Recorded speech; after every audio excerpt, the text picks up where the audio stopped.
Zimmerman, a Lahaina resident of 15 years, smiling, hopeful, and full of light.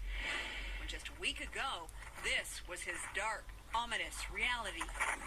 Zimmerman, like hundreds of others, chose to leave behind everything. His cell phone video showing Maui's blue skies turn into a furnace. No warning, no order. So everybody that evacuated did it on their own, free No order. Sorry, I just had to point that out. will, because they saw how crazy it was getting. 70-mile-an-hour winds coming off of a fire is producing some massive heat. Zimmerman, his wife Valerie, and dog Illy walked miles and miles to safety. At one point, they got separated. You can see their happiness in this reunion photo. They definitely don't look like they've been walking miles and miles through, like, some crazy shit. I don't know, not buying it. Even after knowing their home on famed Front Street, their vehicles, once parked here, were reduced to rubble. We need government officials to We need government officials. Yeah, that's one thing we don't need more of. Thanks, bud. really step up. Every asset they need will be there for them. President Biden promising more disaster relief. Active duty U.S. Marines from Oahu landed in Maui Tuesday. The American Red Cross offering food and medical services at emergency shelters. Their Los Angeles chapter executive director with us at 6. Every person's needs are nuanced and unique. The best way to help is to send money. Officials say the Yep, just send your hard-earned money. That'll fix it.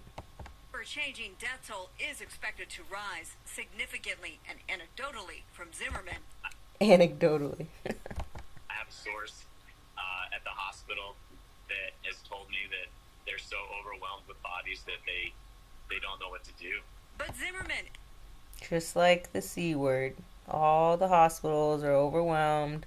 No dancing TikTok nurses. Nobody's showing these bodies. There was, some in the very beginning of it. I heard that the morgues were overwhelmed and that they were using the police station as a morgue for overflow bodies. So I was just imagining like bodies all over like the desks and just everywhere because that's how they made it sound.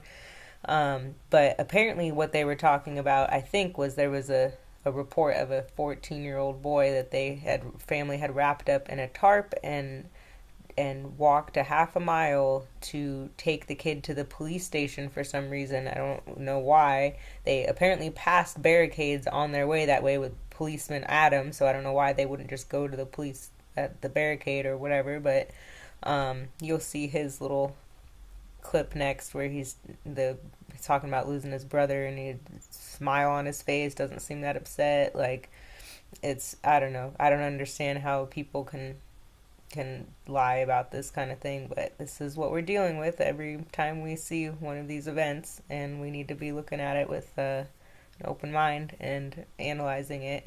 But I remember they were talking during the C days with the the U-Haul trucks. They were claiming that the morgues in New York were overwhelmed and that they had to put bodies in U-Haul trucks. And yeah, that's totally sanitary and believable. And just like this story with not one TikTok nurse has come out and nobody has been showing anybody. Has anybody seen footage of anybody in crowded hospitals there? Any burnt victims? Anything? Because I haven't seen any.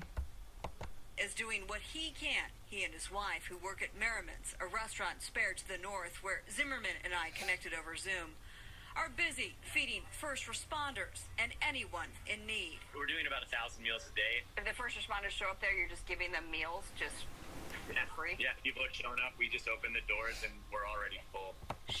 And who can do that? Who can just give away food for free like that? Like, I mean, I guess, if you're a baller and you got all that money, you can just, maybe they're getting money from the government. Like, who knows what's really happening. Sharing a meal, fueling a community, starved of their homes, but not of their heart, united in their aloha spirit. I just want you to know the strength of the community. We don't want to leave. We want to stay here, and we're taking care of our own sure people. Look happy here. They absolutely. My house ended up burning down with my little brother in it. 20. That's a kid. Rewind that for a second because it's a short clip. My house ended up burning down with with my little brother in it. 20-year-old Josue Yeah. Vargas. He didn't lose his brother. Ain't no way. That was Duper's Delight smile. They get all these kids in here, man. Just like that other kid that was in the water. They put a mask on him to try and cover up his Duper's Delight, but you could see it in his eyes. His eyes were smiling. He was like cracking jokes and like I don't know, not believing that kid either. But 4 p.m. on the hillside, and just before 4 p.m. he ends up in this line of cars on Front Street in gridlock. My goal is to get into the Kingdom Hall parking lot. Just sat there, I think it was a good 25 minutes, something like that. Holy cow, dude. So now the smoke is virtually blocking out the light. I am going to make my way down to the water. At 4:26, Herzog... So they said 4:13 or 4:26 now. He's getting out of the water, or getting to the water, and said that there was the same group of cars that were parked there.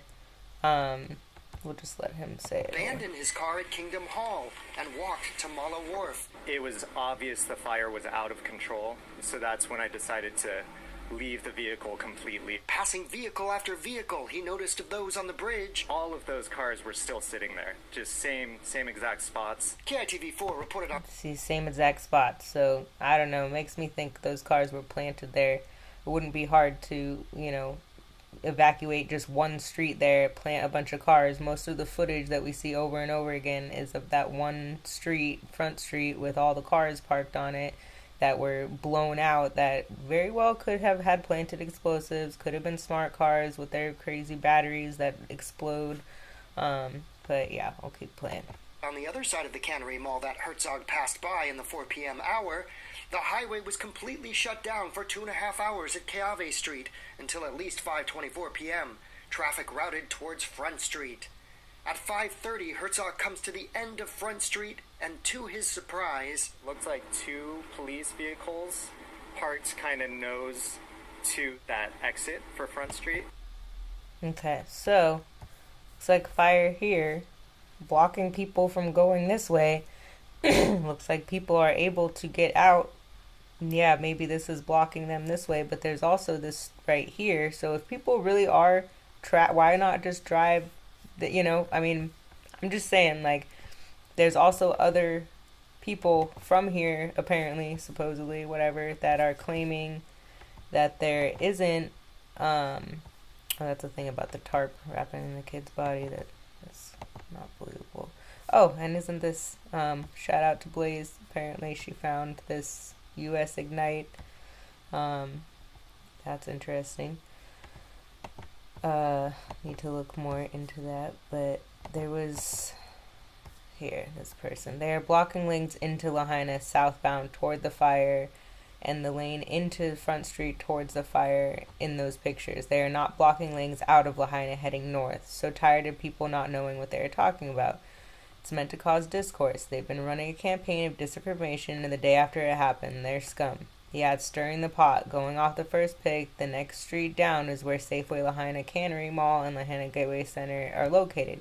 The intersection leading to the bypass was blocked from the downed poles and power lines. That street to the right... Oops, I guess we didn't get the full thing of that. I don't know, whatever. Anyways, I hate to say if this guy's lying. You can see what's going on in the clip. Southbound traffic is being stopped by police. Northbound is a giant traffic jam with nowhere for the cars coming off the Front Street to go. The police car in the clip is not blocking anything. It just reminds me a lot of East Palestine stuff. A lot of lies, a lot of drama, a lot of doctored images, like the mushroom cloud there. I'm not saying this isn't a real cloud, not saying there wasn't a real fire, just saying that it was planned, obviously pre-planned, and obviously they, in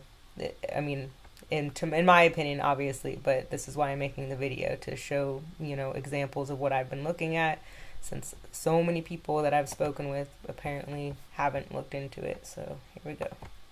Kind of at a V like this. The traffic had basically bottlenecked right there. So there were cars in both lanes trying to go north by this point. But everyone was stopped on Front Street right there. As the maintenance worker walked past the gridlock, heading north on foot, at 5:33 p.m. motorists had been fleeing into the water, as seen in At 33 again, man. 5:33. Noah Tompkinson's video. 1 mile to the south of the Front Street roadblock near Baker, 2 blocks south of where Herzog had abandoned his car.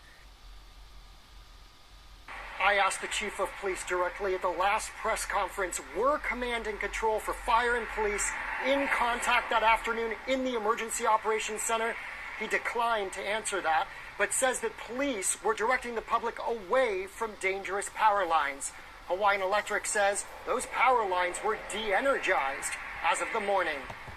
Yeah, that's another thing. Apparently there's lawsuits against the company because they were not de-energized. Reporting from because they apparently weren't de-energized, and that is what, is suspect, also considering that the BlackRock and Vanguard are the 2 top shareholders in the company. No coincidence there, I'm sure. But you'll see later on there's people, or at least one video that I found of somebody saying that there was reports of fire coming out from underground, and there are quite a few communities here already that have underground electrical already set up, so that definitely seems like the push. In the next video you'll see the push on the news that they're trying to get everything to be underground and have no poles anywhere, which, I don't know, it goes right in line with the whole smart city thing. Who actually survived, had to run for their lives. Joanne, describe what happened. It was like Star Wars flashing fire. It sounded like a giant blowtorch, and you're running from that. And we had to run in the ocean. And she's smiling while she's saying that. We're starting on fire, and we were in the ocean probably like 8 hours. 8 hours in the water. You'd be like so pruny. I don't know. I'm fighting the water, getting pulled out. Flames were hitting you still. Things were falling from the palm tree on fire on you.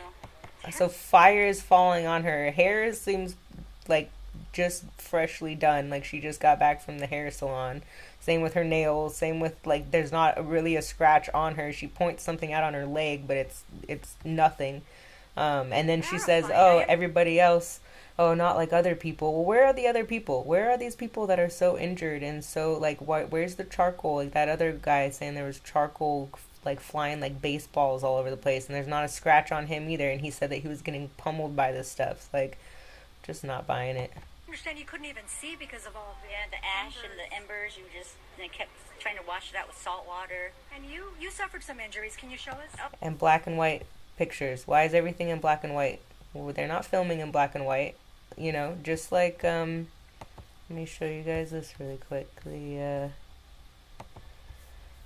Black and white everywhere.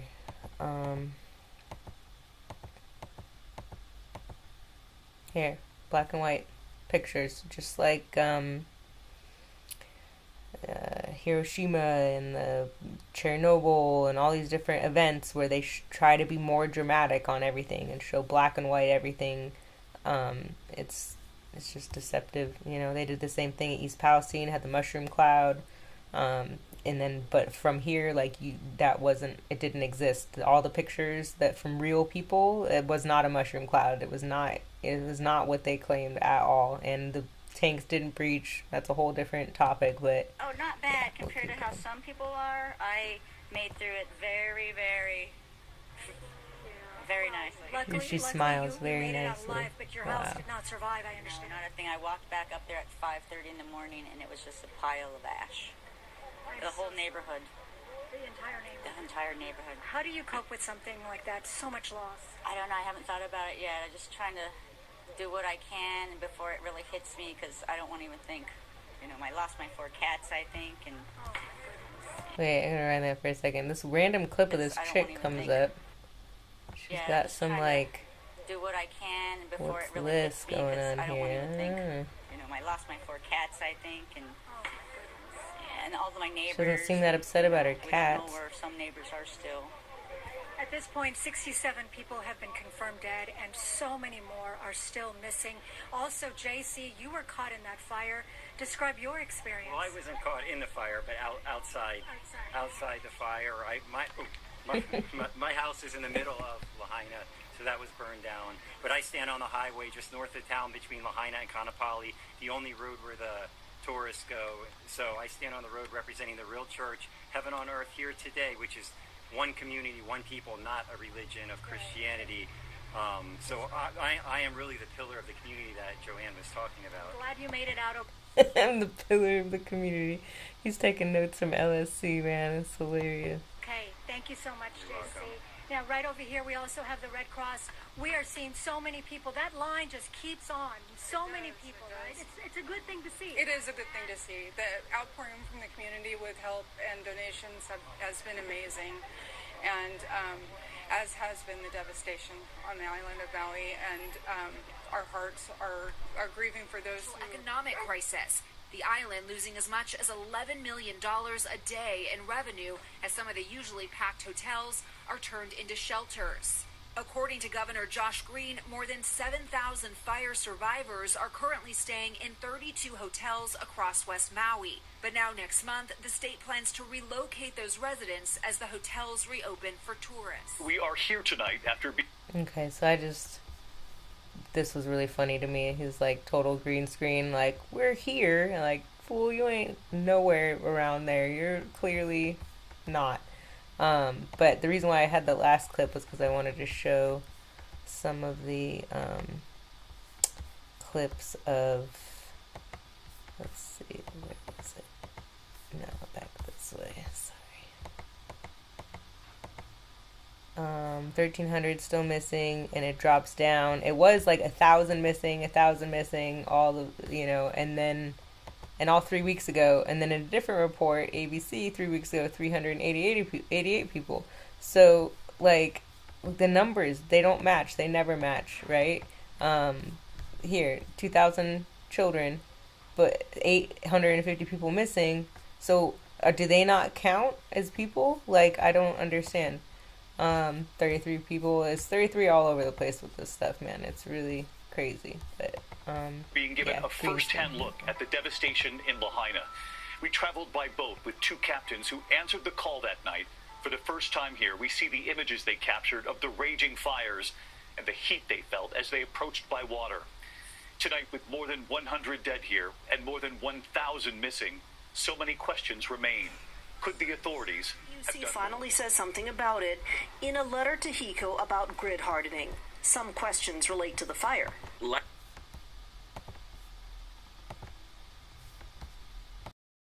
Group Life of the Land watches the PUC's moves.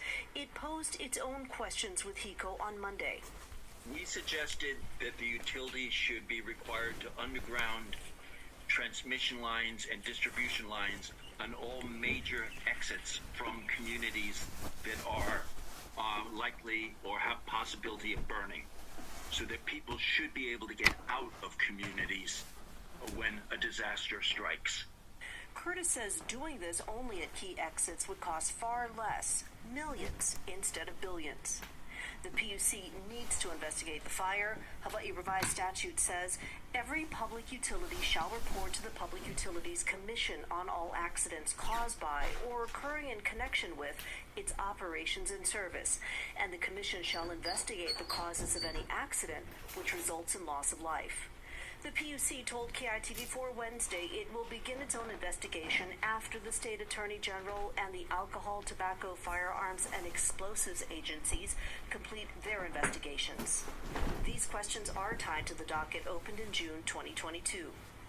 Local energy expert Marco Mangelsdorf says since that docket opened, it has, quote, effectively languished. And now, with the light shining brightly on the commission, it's trying to make up for lost time by grilling Hawaiian Electric and telling them to...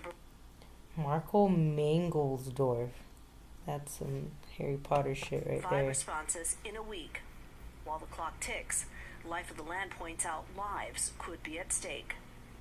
We're currently in a fire season with the red alerts occurring or continuing to occur. And therefore, it's really important that we begin to address the issues now to figure out not just what went wrong in West Maui, but how we can prevent other disasters from occurring in the near future. Diana Ko, KITV4 Island News. Yeah, I don't really know. Okay. Save that one for in a minute. Hold on.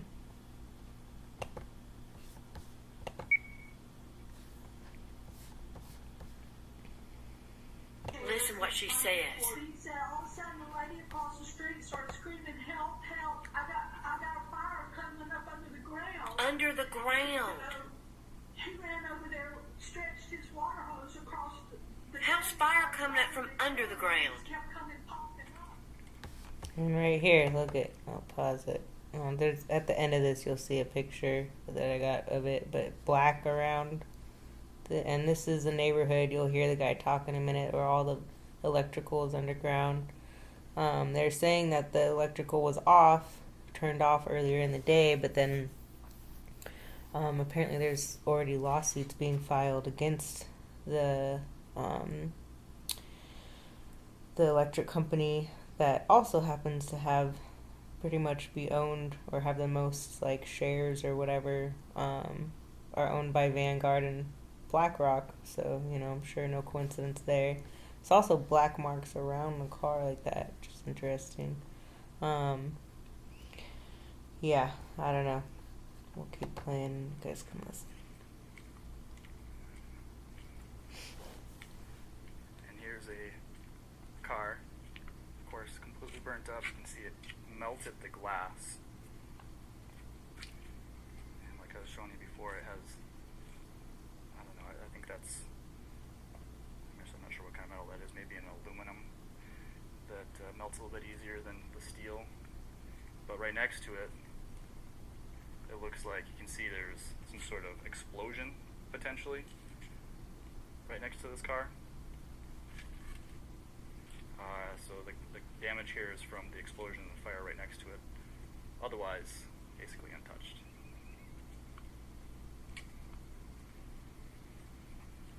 Blue Jeep. Power wheels. This neighborhood is really new. It was built in the last 2 or 3 years. So it has updated construction materials. You know, I think it's the hardy board siding, which has a very high fire rating.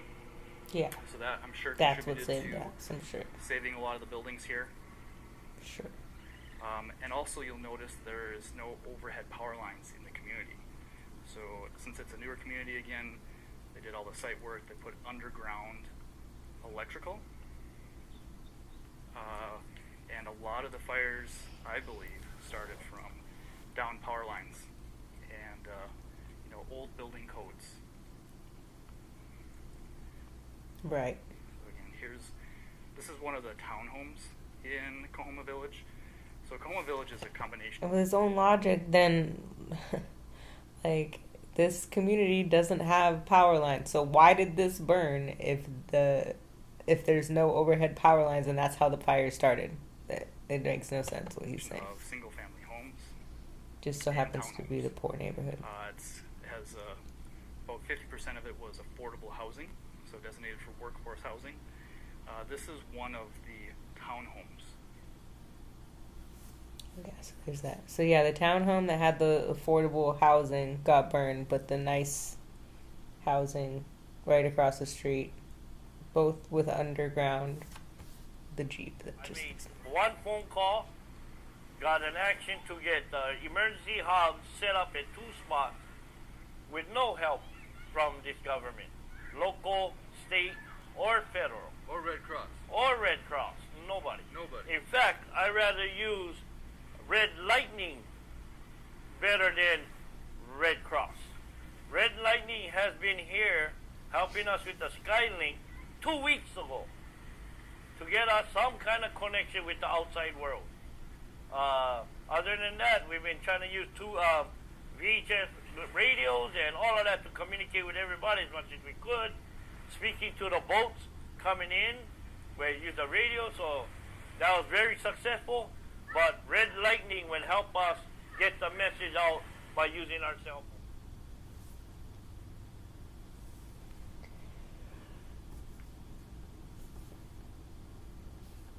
phone. Okay.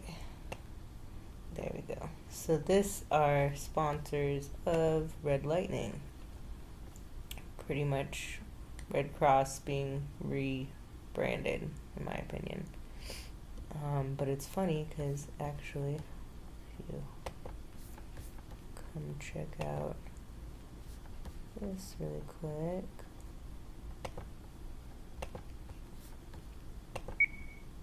So this was posted just a few days after.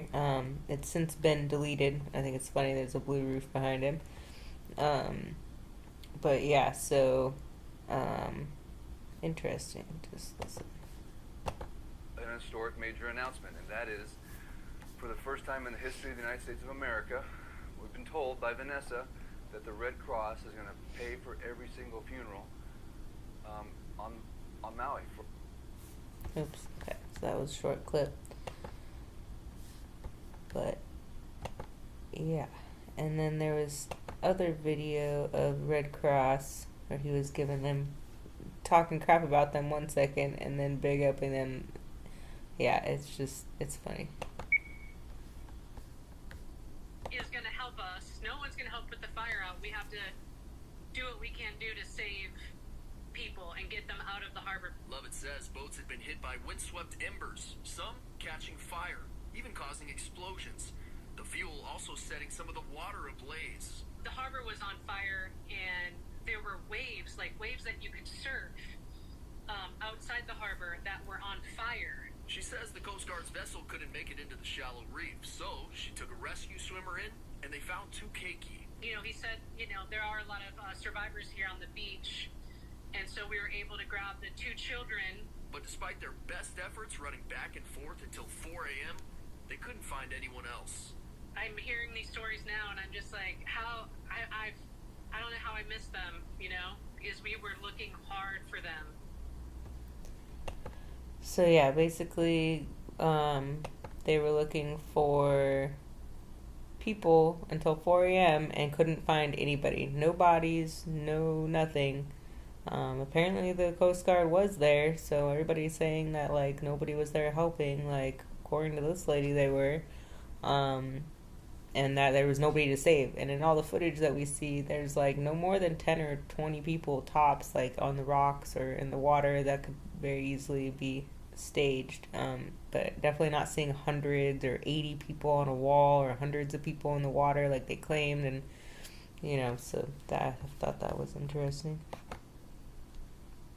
And this is just 9:26. They were doing warnings like all day. There was fires at 6 a.m. apparently. But So about what time was this at? By the way, if you guys don't know who this is Fish. He's been sitting next to Cheeseburger in Paradise selling the most awesome stuffs, right, for years. He's like a legend, and everyone loves Fish, and Fish loves everybody. But he's one of the wisest people that I know, by the way. Anyway, Fish, continue. So I went around back to Front Street, and all the cars were lined up, but none of them were moving. And I walked all the way from Safeway to the Chart House. Not one car had moved. And I was wondering what was stopping the traffic. So it was a policeman. And I got to the end, and I looked up north. There were no obstructions. There was no reason to keep those cars there. Are you serious? I'm serious as a heart attack. And I said, what are you doing? He goes, well, I'm under orders to keep them here. And I said, the fire is right around Safeway. It's going to hit Front Street. These people got to get out of here. And he said, I'm following orders. No way. And I keep walking down the highway, and I look behind, no cars are coming out. I walked all the way to Waikuli Beach, still no cars coming out. And I started hearing boom, boom, boom. And then I heard people screaming and stuff. You're saying they were blockaded in by the police? At the end of Front Street? Yeah. Like where the restaurant is? Where the Chart House Where the Chart House was, I should say. There was a blockade there, and they could not go any further. Right. What the hell? I walked all the way from Safeway to there. Not one car had moved. But all the way to, like I said, the Civic Center. And then I started hearing all the explosions, and there was no one walking behind me or on bicycles or anything. And I just... Dude, that is unbelievable. I had no idea, until the next day when I walked down there to what had happened. I said, oh my God. So did you go up north to your place? Yeah. Yeah. And then you just hunkered down for the night? Yeah. And then you... All right, aloha guys, Eric West here, Hawaii Real Estate. so, notice this under his eye. I didn't see, the video was not good on that. I probably should have found the original video on that and posted that instead, but whatever. It's what I had saved, so I just added it. Anyways, I don't remember seeing this. It didn't look like this was there. It's under his left eye. His demeanor, he seemed like pretty jolly, happy dude.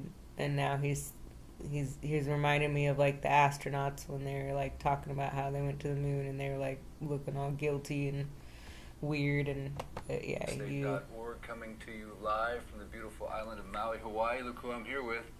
Fish has shown up at my home, and we're so thankful to see him again. And we had an opportunity to take all the money that you've given to Fish, and we put it into his hands in the form of cash. You want to show it to him, Fish? Just so you know, your money, your donations are going right into the hands of the people that you've given the money to. So that's $1,000. There's probably more coming Fish's direction. And in this video, when Fish gets done telling his story, I'm going to put some information in the description that if you want to be directly connected to Fish, I'm going to give you his cell phone number or his email address or whatever he's comfortable with so that you can connect directly to him. So it's interesting because this guy does do that on all his videos, or pretty much all of them, with whoever has like a GoFundMe or whatever, he posts their stuff. So that's what kind of made me think, well, why is he getting all these personal donations if he's posting these people's stories and people are donating directly to them? Then it's just surprising that he managed to raise $1 million in such a short amount of time, on top of what these people are getting. It kind of doesn't really add up to me, especially for the amount of followers he had. And I mean, I know he went a little bit viral with this guy, but it just seems like, I don't know. To me, it seems more of like a money laundering, tax evasion, some sort of, between we'll just keep playing. And later on, the other stuff will come out more of, whatever. But we'll keep listening. The organization I'm with is Maui LFG. Let's find the gap. And obviously one of the gaps in these types of crisis is getting money to the people that actually need it versus giving it to places like the Red Cross and these organizations, as we know, don't always give the money to the people that need it. So that's our commitment, is to give them money directly and prove it on video and share those video experiences, and then also connect victims like Fish to people like you on the mainland or around the world that want to continue support, because people are not going to need just one donation. They might need a text message, they might need a batch of cookies, they might need someone to talk to, or certainly ongoing gift cards and things that you can do financially. But so I'm going to fast forward through some of this, but you can watch this full video on Eric West, the Hawaii real estate guy or whatever, on his channel. But the third interview got deleted for some reason. A lot of his videos have been deleted, which is another thing that had given me some red flags on the guy. But on the third video, his eyes were closed through like most of the time he was talking. It was really bizarre. It was very I don't know if he was drugged up or if it was, he just seemed like he seems already way different here than he did compared to the first video. But the third video was even worse. So maybe that's why he deleted it. I don't know. But he also had footage of his on his motorbike the day after. And he in the video, it's like a 20 or 30 minute long video of him riding around with his son and some other guy, and he said that his buddy got him a pass for them to be able to film and be in there. And the same day, I think, was when that the guy that did the drone footage got arrested by FEMA for his drone footage, which he wasn't even physically in there taking footage. He just flew something over and got in trouble for it. So obviously this guy has got some connections for him to be able to just, have a pass to go drive around and look at stuff. And he actually found some blue shirts that had made it out of I don't know if it was the brewery or one of those the businesses right there. So he was auctioning off those blue shirts online too. Another suspect thing. He also was on Alex Jones, which made me also suspect again. But we'll just fast forward a little bit because he does bring up some interesting stuff, but it's kind of long. So go weave, or what were you doing that day? Well, it was very windy, so I decided I wouldn't be able to weave that day. So I left most of my stuff at my camp, and I walked to the bus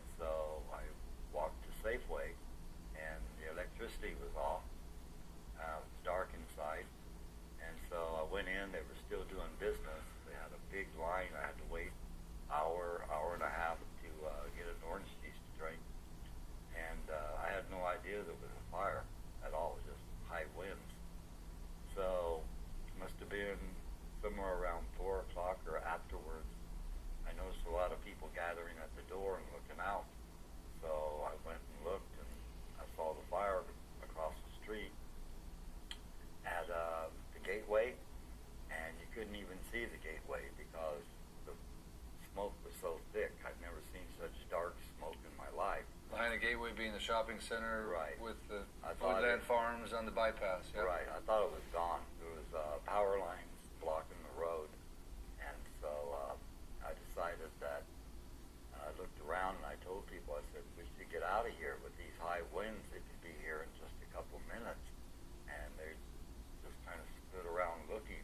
The I fluoride walked stare. around back to Safeway to Front Street, and I noticed all the cars were lined up all the way into town. And so I started walking, would you like a ride? And they all got in. They asked me, I said, no, there's a fire back there. You guys better get moving. And how many cars were on Front Street at that time, would you say? Hundreds. Hundreds. Yeah, So as just far packed. back as you could see. And so I kept walking towards the highway, towards the chart house. I figured there must be a pull down or something there to keep the cars from going out. And the closer I got, I realized there wasn't nothing obstructing the traffic. There was just a policeman there. And I started wondering myself if he was going to let me get out. But I looked up the highway and I saw a bicyclist and another person walking. I went, okay, they got out. But I was wondering, why are they keeping the cars here? Because they had all the traffic coming from the north stopped, but all the traffic going to the north, there was nothing obstructing it at all. Nothing. You know, nothing. So would they? So there were some power lines that were down right there at Waiikuli by where the chart house is. Well, no, there no, weren't. There weren't. At that time, there was not. There was not. As far as I don't know if they came down later, but at the Okay. moment I walked there, there was no power lines. There was nothing obstructing the traffic from going out up north. So about what time would you say that was, to the best of your recollection? It was after 4. After 4 o'clock, and you're saying Absolutely. Front Street is packed with cars. It's all packed all the way down, because when I came out of the back of Safeway, I looked, and as far as I could see, there were cars that way, and there were cars all the way to the end where the chart house was at. And when I got there, the cop who was there, I'm sure he couldn't see what was down the road, you know, because of the way the The way intersection it turns, was there. it curves right there. But I didn't see any reason or anything to prevent the cars from leaving. There was nothing obstructing it. Was there one police car there or two? No police cars, Oh. just a policeman. So what was blocking the road? Just him? Just him. He was there in the front. So why do you suppose people wouldn't just go? I mean, I'm sure they eventually did, but why would they not just go around him? Do you think eventually they did go around him? I would imagine when the fire, I wasn't there, but Right. when you see a fire, I mean, you're going to go. Right. You know, I was but- told by the owners of Island Lock and Safe, they spoke a couple of days ago on this live, and they said when they were trying to leave Lahaina Town, each exit had 2 police cars that were blockading the exit. So you didn't see that. You just saw one policeman standing there. You didn't see 2 cars blocking the blockade, like blocking the exit. No. Just one guy saying, no, you can't come here. Right. Got you. Okay, got you. And so then what happened? Well, I walked past him, and I kept, every 2 minutes, I kept looking back. So you can watch that whole interview if you want on his channel, just not the third one. But here's kind of, I know it's a terrible picture, but I feel like this is a new thing. And it looked, actually in the third video, it looked a little bit smaller, like the skin had started kind of growing over or whatever. I don't know.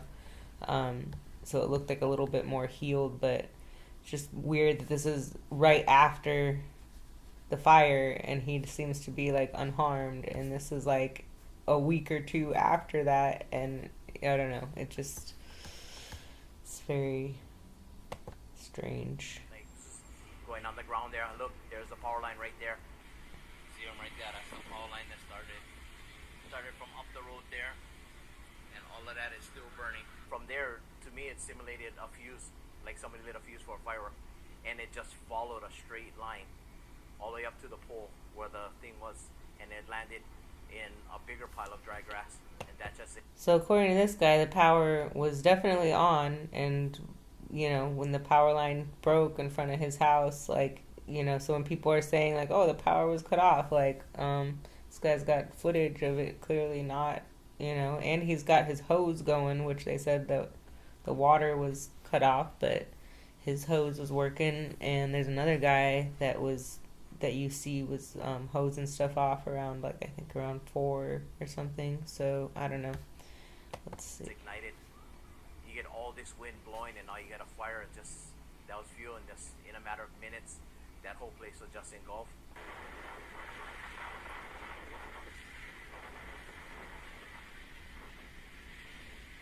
They came up with a water truck, started dousing it. Had another couple local construction companies brought up their water tankers, just also helped and assist and just knocking down the fire. Hey, heads up, the line is live on the ground right there. I sent my family away ready. Thank you. We thought it was all contained. And then from there, just went ahead about our day, thinking that it was all done. Unbeknownst that later on that afternoon, the winds just continued to just smoke the whole day. And I guess that's what just fueled the restarting. Yeah, I'm happy that it was out there for them to see. And a lot of them got warning when they saw the Facebook Live. Maybe it'll bring closure to some of the families, answer some of the questions, help determine what was the start. Firestone. I know, but there was tornadoes of ash. Notice how untouched he looks. No burn marks, no nothing. The size of charcoal from a barbecue, like being thrown by baseball players. I'm ducking behind walls. I had to kick in the door at Bubba Gump's to get out of it because I was getting pounded. And then Bubba Gump started on fire, and I'm running down Front Street, and the wall, there's like 80 people, and the ocean was on fire. Firefighter told me because the first layer of ash causes the seal. And then the next layer of ash was all the ambers. So the tide line was on fire, and I had to jump through the water and come up through the fire. And 80 people, they were on the wall. Everybody started jumping in. Coast Guard was out there grabbing people. And I was like, no, I'm good. I was born in the water. So yeah, but apparently Coast Guard wasn't there, nobody was there.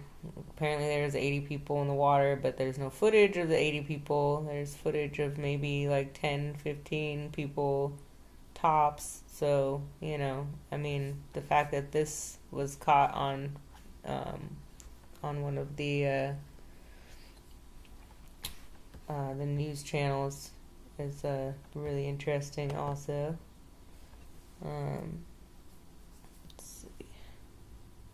Oh yeah, the Blue Lodge. Actually burning the thing that I was shooting. Got a lot of comments and requests for you can't burn blue with a laser. Turn the laser down to 5% power. Brown. Burns. Burns. Burns. Burns. Black. Burns. Okay, I'm worried I'm gonna get unalived if this works, but did it take a little longer to burn? Burns and burns. I feel like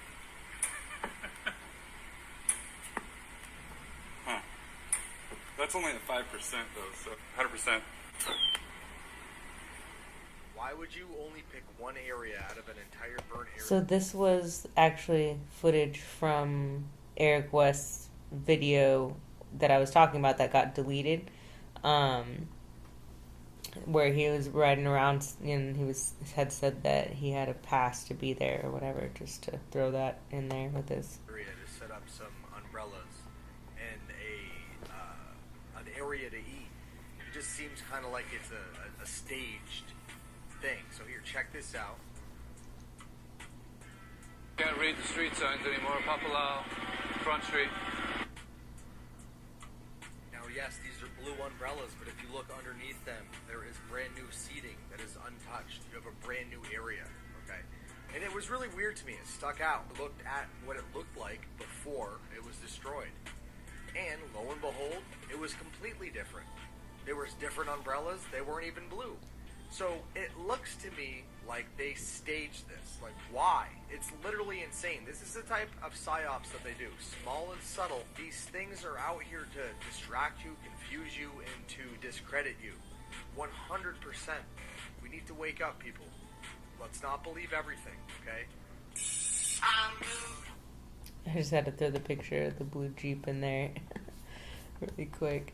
And there's, I want to find the picture of the picture of the shirts that he found. Hold on one sec.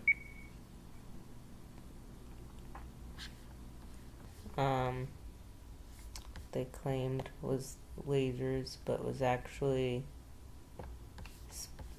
this is a electric car that was burning.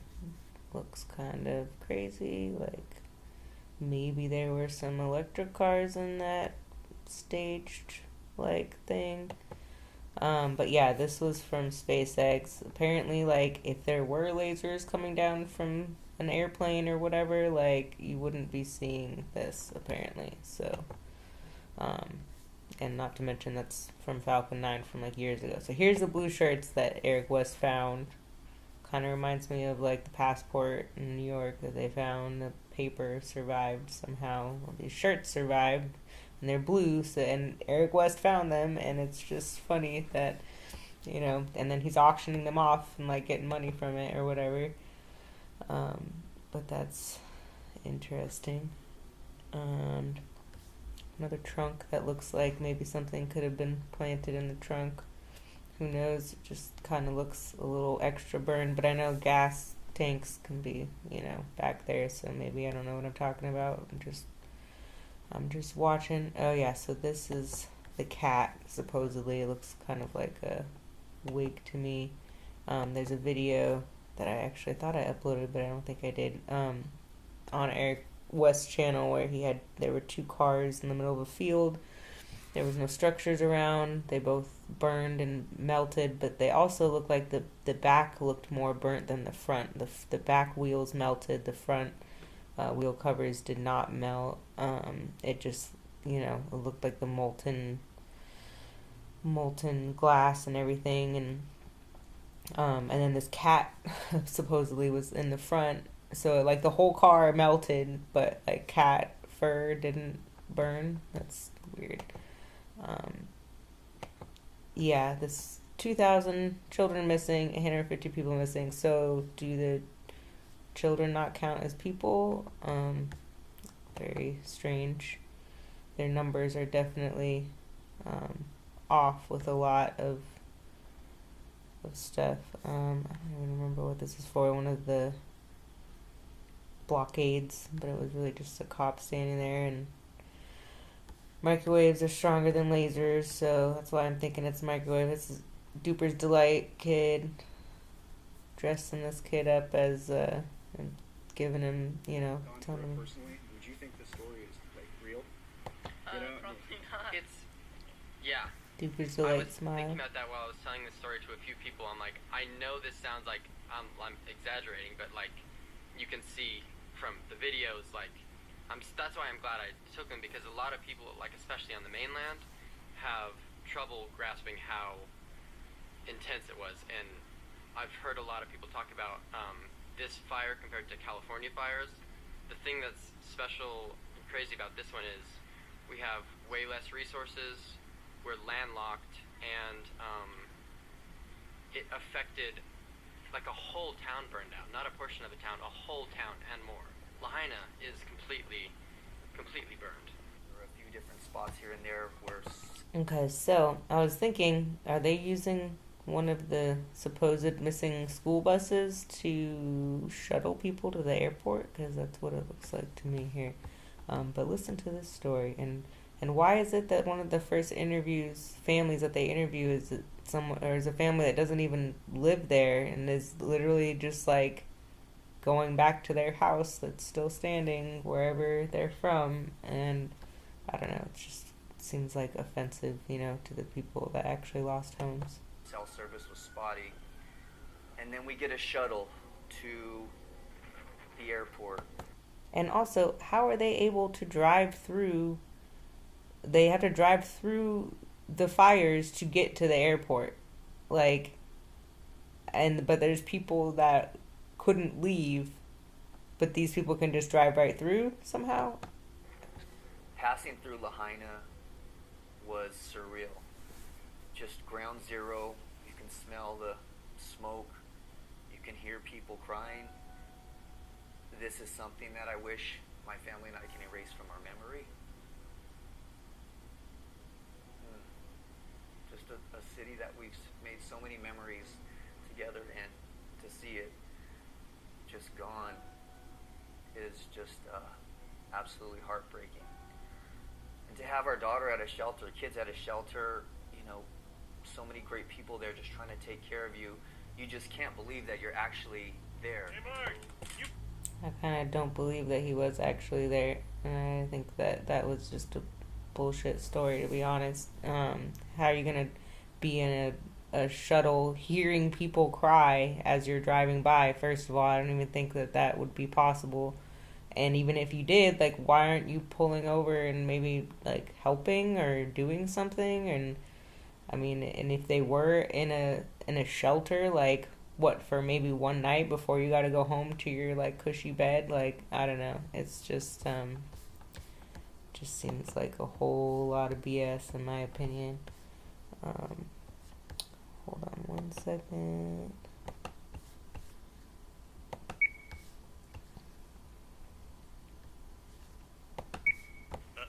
I know it's not funny, but it kind of was funny at the same time. Had to add in a Simpsons clip.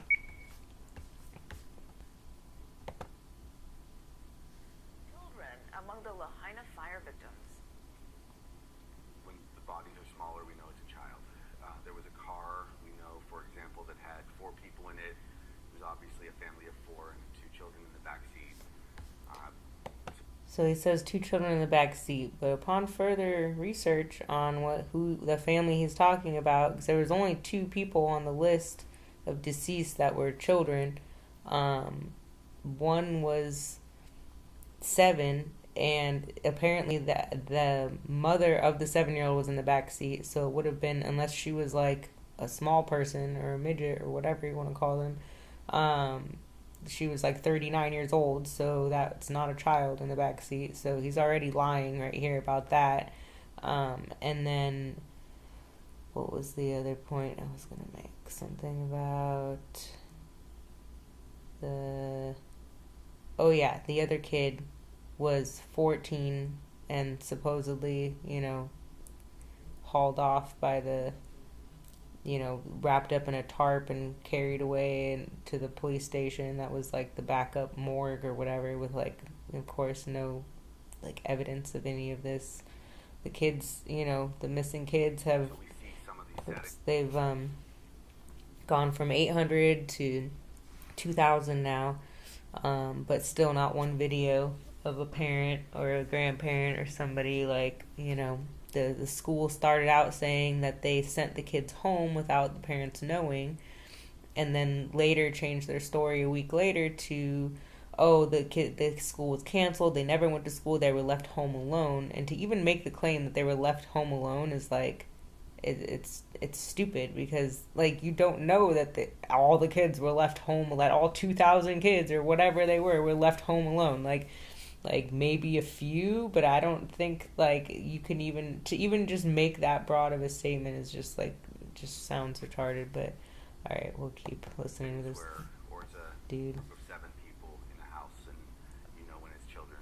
It's one of the reasons that we are humbly asking for some patience about going into the ground zero area, because some of the sites are too much to share or see from just a human perspective, and also we don't want to disrupt any of the recovery. Maui police say they have only managed to identify a few of the confirmed 99 deaths thus far using fingerprints. So everybody else burned and turned to ash somehow in the cars, but they got fingerprints off of this family, right? Families of confirmed victims will begin being notified as soon as today. Authorities say that they have arrested a 40-year-old man from Wai'ehu for trespassing in Lahaina. Police say Honor Letourneau allegedly entered the town around midnight on Sunday, despite the mayor's emergency proclamation declaring that town off limits. He's also accused of gun and drug charges. He posted bail. Officials have been strongly urging people to stay out.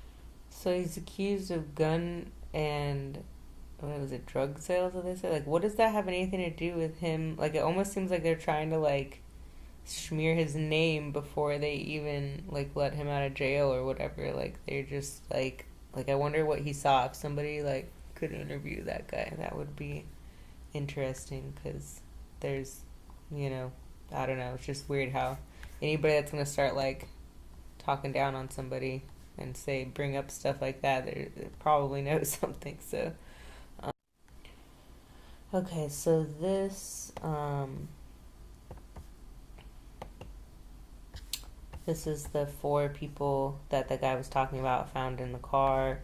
739 was the other person in the back seat, so it wasn't 2 kids in the back seat. Apparently, the reason why not all of them have blue. It did, like 2 weeks ago when I looked. A lot of them, like most of them, had links. You click on it and it would show you like their story. Now it's only like a handful, like very few that actually have links attached. So I'm wondering if maybe something happened with the, you know, maybe like they didn't have good backstories. They didn't have enough Facebook pages, fake Facebook pages made, or, you know, who knows what, you know, how real this is. We all know, like, you know, some of these people could have died in Ukraine or fake died in Ukraine a couple times in other countries, like how they do in previous. So, you know, and I don't have time to, like, go through all of this. I might do a couple here and there, but if anybody feels like going through and seeing if any of these will check out to be actual real people or not, you know, they could be AI, they could just be names written down for all we know. But anyways, keep going here. Don't look like very much, and then will be placed into shipping containers. One thing they're especially mindful of are power walls used to charge electric cars. That waste stream has to be handled very carefully. Those batteries are prone to fire and explosion, so we're treating them very carefully.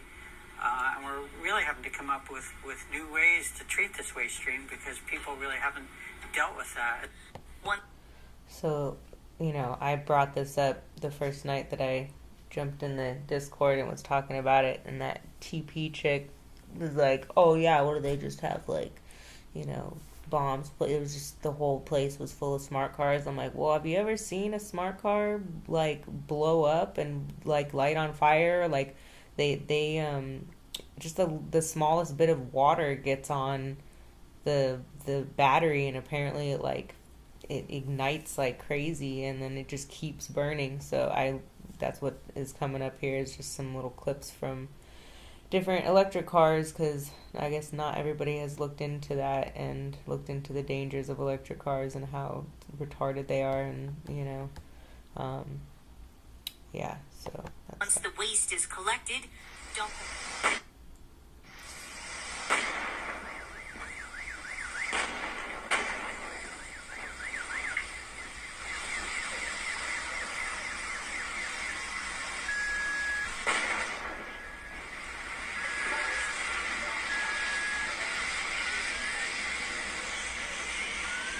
Bizarre from the beginning.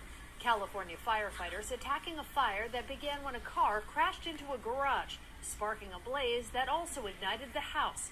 It's the kind of scenario firefighters are well trained to handle, but in this case, there was a twist, an electric vehicle at the center of it all. And I just remember some of our firefighters standing there shooting so much water at that electric vehicle and it not going out.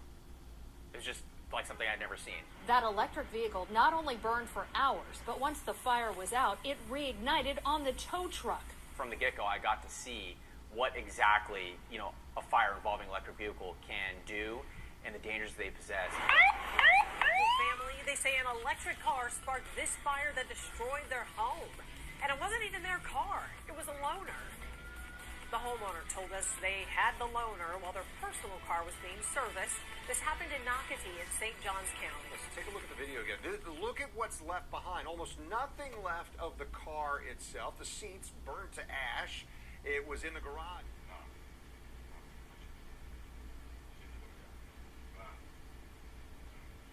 Apparently there's a design flaw in the Tesla that, like, condensation gets on the top of the hood and drips down onto and like the water somehow with the lithium batteries or whatever, some kind of reaction. But I took a picture of this because I don't see any like aluminum melted like the other images, but also they were dumping tons of water, so I don't know if that had anything to do with that, but just a thought here.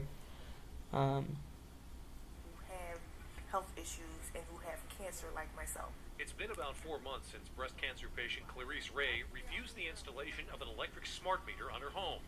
Now she's receiving letters from MedEd warning her that she could soon lose her electricity. Okay, now I feel like I'm being threatened and I'm being forced to do something that I don't want.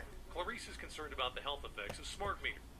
So, I know this is like old news for most of us out here. I opted out 10 years ago of my smart meter in Phoenix. They charged $5 a month to go read it, which apparently now that it's up to $20 a month according to my friend that still lives there, because she opted out, thank God. And red states will allow you to opt out, but most blue states do not. I heard Illinois will, but you pay $80 a month or something like that is what I heard. And then apparently Hawaii was all changed over to smart meters by I think 2021. I read. I forgot to add that in this, but anybody can look up the smart meters in Maui or in Hawaii, and it's definitely they can't have their smart cities if they don't have their smart meters. That's like the main thing. So if we all can figure out a way to boycott them, get a generator, get propane tanks, get something that is basically giving the middle finger to them, I think that could really do something and show them look, we're not going to do this. But a lot of people would have to be down, and I don't know if a lot of people even care enough to make those types of moves in their life. But I'll fast forward through some of this because it's pretty long and we all pretty much know. So if anybody wants more these clips, I'll send it to them, but I'm just going to fast forward radio frequencies to communicate. So these ladies are all talking about how dangerous it is, and this guy, this is light bulbs, a interesting. well pump, and battery chargers. Which these pull 1 amp. In July again, 6 kilowatt hours, $7. About $7 a month until this summer. Then the new meter got put in, and it went from 4 kilowatt hours to 724 kilowatt hours for $112. From $7 to more than $100. The only thing that changed, he says, are the new smart meters Excel installed. Here are the meters. They're 2 separate meters. One for his house. So we'll go a little bit further here. This it gets more interesting when it gets into the fires here, because a lot of these have lit on fire. In 2015 by the Electrical Safety Authority after several fires in Saskatchewan were thought to have been caused by a specific model of meter.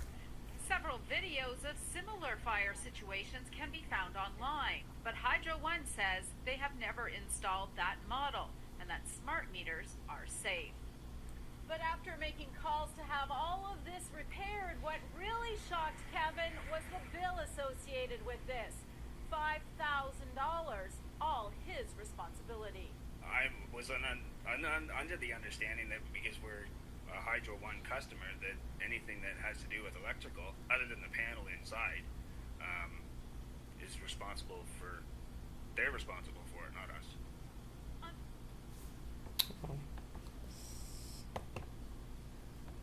For some reason the audio didn't work on that one, so let's see.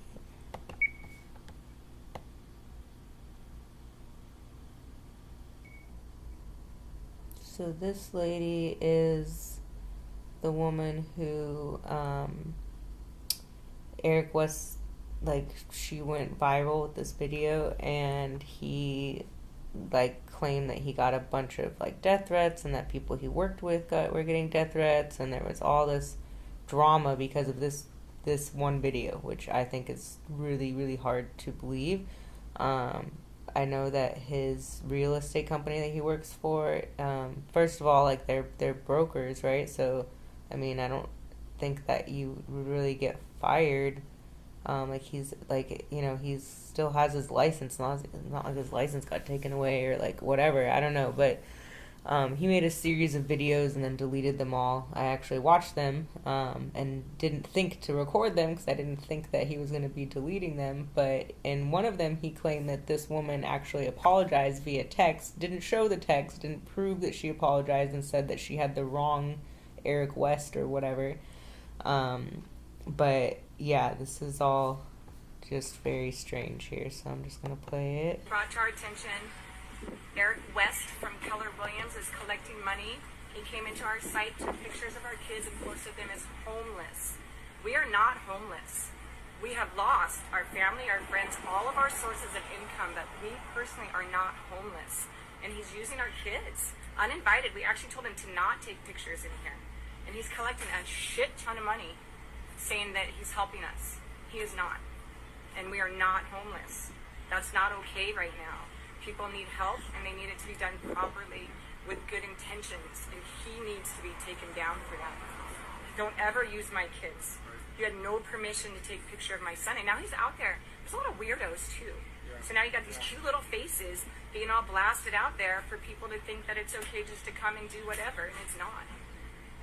And thank you, because he needs to be stopped. That's unacceptable. Eric West, and it's Keller Williams, Tumbling in. Smoke in the rearview mirror. Okay, so another thing about her, like, you know, I don't claim to know what that was all about, or what, you know, like, she could have been hired for all we know to, like, say that so that he has an out, because now he got all this money and he needs to get out of the situation, out of, like, you know, because he was blaming her in that video for her just giving up everything that he, like, all the videos he's been doing and all the stuff he's been raising, and it's just really strange how now all of a sudden, like, oh no, I'm done, like, after one video comes out, and, like, I don't know, I find it really very sus. But yeah, we'll keep going here. Tried to get out of the neighborhood but were blocked by cars. Along the way, they spot a flash of fire in the bushes. Oh my god, it's right there in the bushes. What? The fire! Oh. It's in the bushes! Stephen leaps from the car to put out the flames, threatening a complete stranger's house. Stephen, we're gonna get stuck! Come on!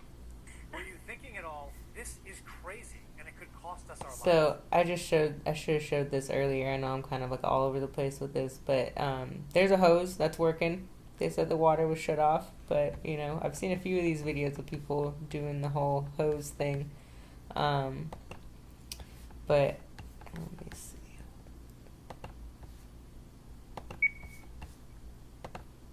I actually played this video before the hose video, because this follows up with that chick's video that that went viral or whatever. So this is funny. I don't know who she is, but I think she's on one of the other islands, and it's a TikTok video, and she's basically coming out and apologizing to our family for, I guess, some things that went viral, and really have affected our ability to feel, you know, just normal and good about what we were doing because of these threats and these horrible things that were coming at us. So I believe we're turning the tide on this, but for all you digital warriors out there, I'd love you to click that link and watch it. It's a TikTok video. Maybe you can help me get it. Apologize. I had no idea what was going on. What was going on behind the scenes. I fell into the trap. You know, it's not really not an excuse for what I did. I do feel responsible for you losing your job, so I just want to say that I am so sorry, and if there's anything that you need, just hit me up or hit up T, and I will do everything in my power to help you out. Like I said, I fell into that trap. I fell into that BS. You know, after talking to Sweet Tea, and after being informed of what happened and what's happening, all I can say is. So she doesn't specify what happened or what's happening. This clearly isn't the same woman that made that video with the kids. She's, it's just strange. She's not specific. She's not, it's just strange all around. And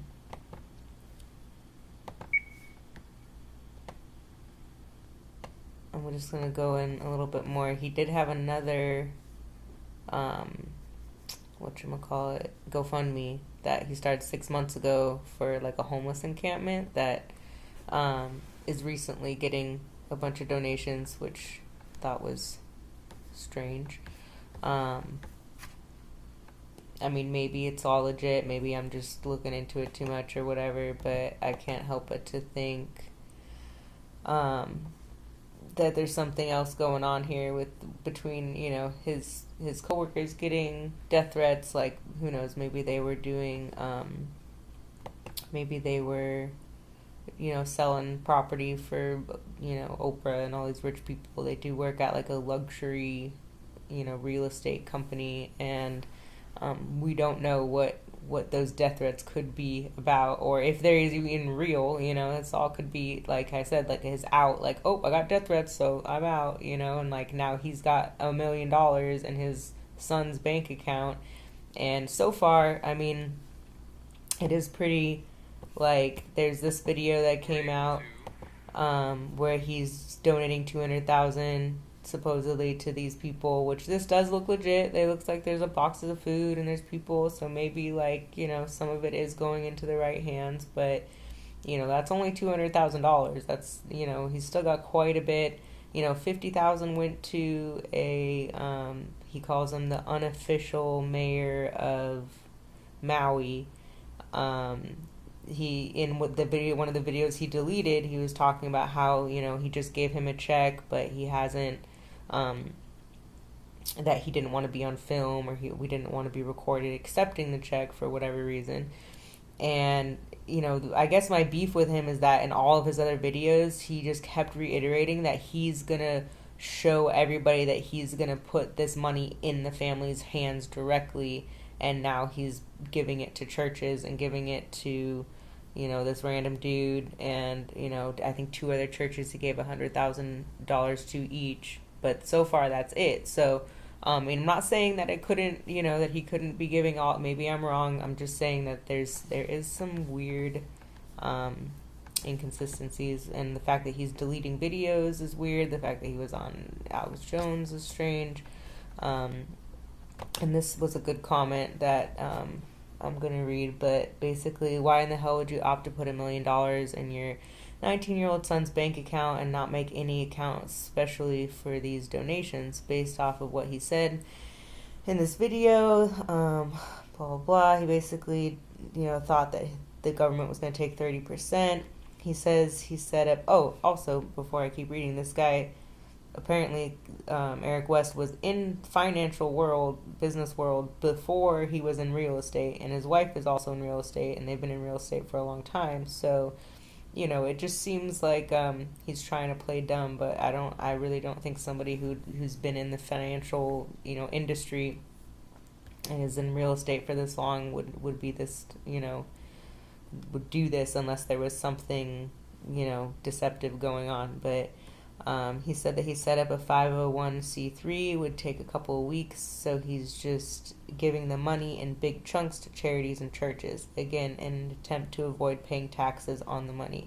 But if it's a donation, shouldn't he not be taxed? Like, I don't know why he would be taxed on a GoFundMe, but whatever. Anyways, the issue that I have is that he's contradicting everything that he says when he wants to do with his what he wants to do with his actions. If he wanted to avoid paying taxes on the money, then he would put it in a separate account specifically labeled as donations and set up the 501c3. So also, I think I have the screenshot in here. It said that when you look up the name of the company or whatever that he had, like, apparently it got denied, like, or canceled or whatever it was, through the Hawaii website. I'm going to scroll through here when I'm done reading it. I think it's in here somewhere. But if I can't find it and you want to look at it, email me and I'll send it to you. Then transfer the money to the account, and you would be able to distribute the money freely. What he's doing is keeping the money in a personal account, his young son's, and then giving it in large chunks to charities and churches. And what do charities and churches give you when you donate large chunks to them? What does the IRS give you when you donate large chunks of money to charities and churches from a personal account? That's right, kickbacks in the form of massive tax breaks and incentives. Yeah, so, you know, it could be also money laundering. Who knows? Like, how did he all of a sudden get all of this? Like, it just doesn't make sense that he would get that many donations when he's already posting these other people's GoFundMe. So if you're watching a video and you see somebody's like personal GoFundMe and you like their family or whatever, wouldn't you give to the family directly instead of giving? Like, it seems like he got a lot of money real quick. Is all I'm saying. So let's see. I live here. I have to admit that when I saw he purchased domain Lahana Fire Fund. Yeah, lahanafirefund.com, and was redirecting it to the GoFundMe. It kind of set off some alarm bells. There are over 1,000 GoFundMes on Maui right now, and this is the only one that smells funny to me. Make no mistake, he is a realtor, marketer, salesman. You know, yeah. So basically, oh yeah, here we go. Lahana Fire Fund is not a registered business entity in the state of Hawaii. Application rejected on August 29th. See for yourself. And here's a link to that, so I can link that to you, anybody that wants to look at that. Not sure if I covered this or not. I've been having issues with my computer, not recording everything, so if I'm going over this again, my bad. But black and white photo, color photo, you know, same thing they did in East Palestine, taking a bunch of pictures in black and white. Same thing at, you know, all the other events that they do, make everything look more dramatic than it is.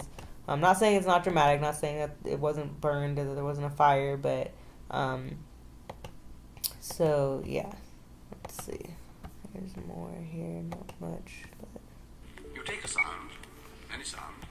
Parents speaking, once again, not one talking about missing kids or anything, just talking about how they want their kids to go back into the public brainwashing system. So, yeah. Unless they are schooled out here. So, whatever options you are thinking you're exploring on that side, stop. Okay? This is a disaster zone. Get the kids under something like this. If you have to lower your health and safety standards, obviously you can't treat it the same as having 4 walls in a school, okay? We have to lower it a little bit, still keep them safe, obviously, but can they be safe and healthy under a tent like this, okay? Can they be safe and healthy with the community members that are going to volunteer to be there and help to support? Are we willing to use porta potties for the time being? Yeah.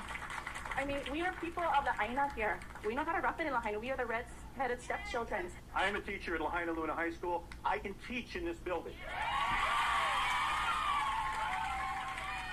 The vast majority of the population left on the west side is up north. And you want the rest of the population that's doing their best to carry on, to go through Lahaina in the dangerous zone. We need a school up here for the kids. Temporary, I don't care. But this is a state. We need to step up and buy land, lease land, rent land. What are you going to do? I want answers. We all want answers. You keep going back to the health, the safety. You guys had 3 weeks already to do the soil. What happened? You guys could have done this soil 2 weeks ago. You know, she brings up the soil. That reminds me of the East Palestine, where all these people were saying they were getting testing done, and you know everything was going viral. Them taking the tests, but nobody followed up on anything. You didn't hear anything about any of the test results from anybody. Like it literally, like, and when you go try and find those accounts that made those videos, the accounts are scrubbed. The people are gone. Like there was no follow up ever. You know, it's very telling. Our students want to go back to school. They want to go back. And everybody's on this side. Figure something out. We do care. We do.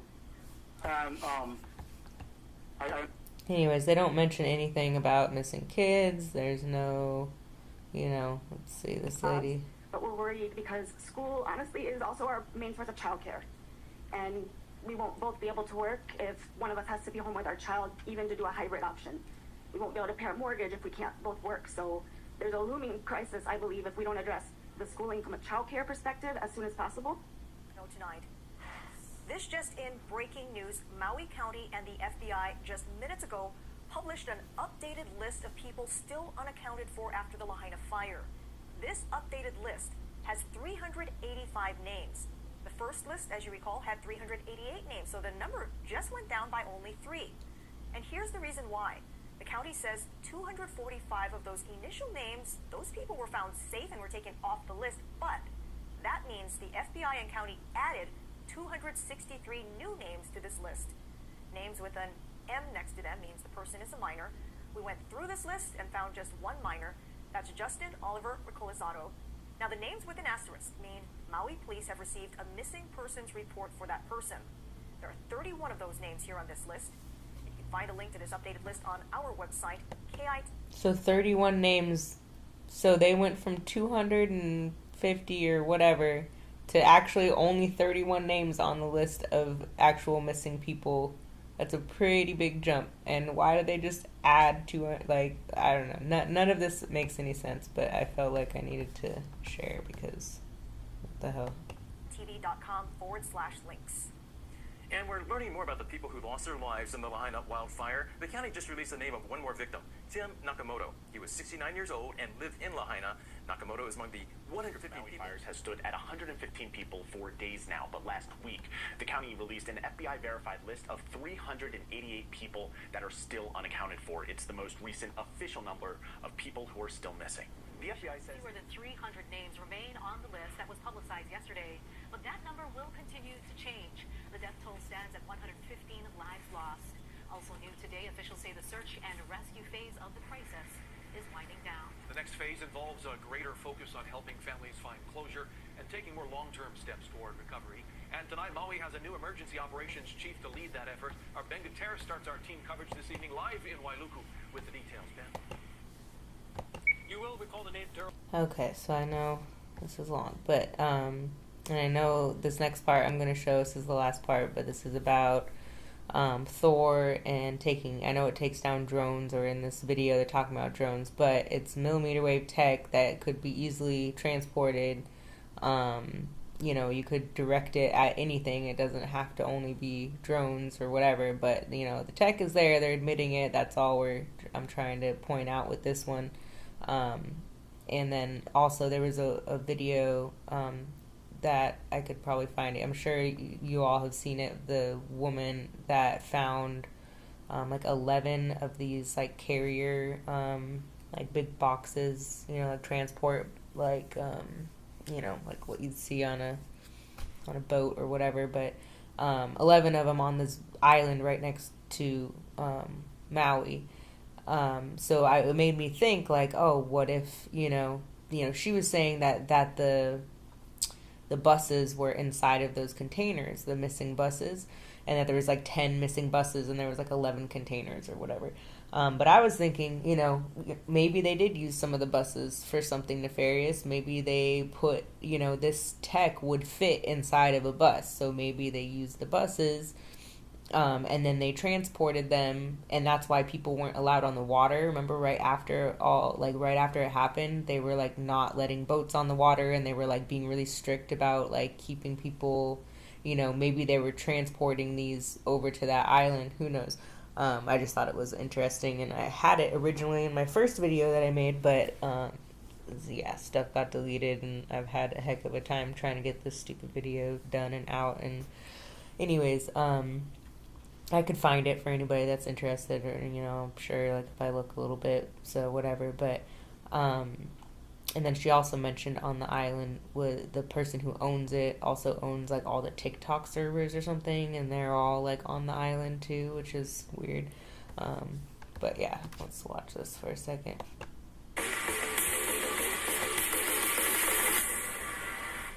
Drones are becoming a more pervasive threat every day. Oops. The ease of customization that makes them so attractive to hobbyists also appeals to bad actors using them for nefarious means.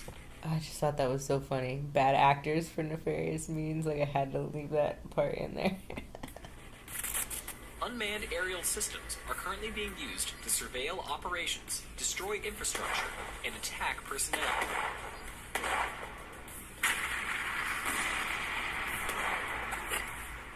Technology, always moving forward, ensures these vehicles will become faster, more advanced, and more deadly.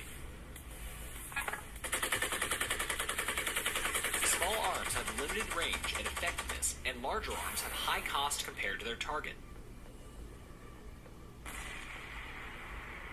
The Air Force Research Laboratory has developed a low cost per shot, speed of light solution. Thor uses a focused beam of energy to defeat drones at a large target area. It provides a non-kinetic defeat of multiple targets at the speed of light.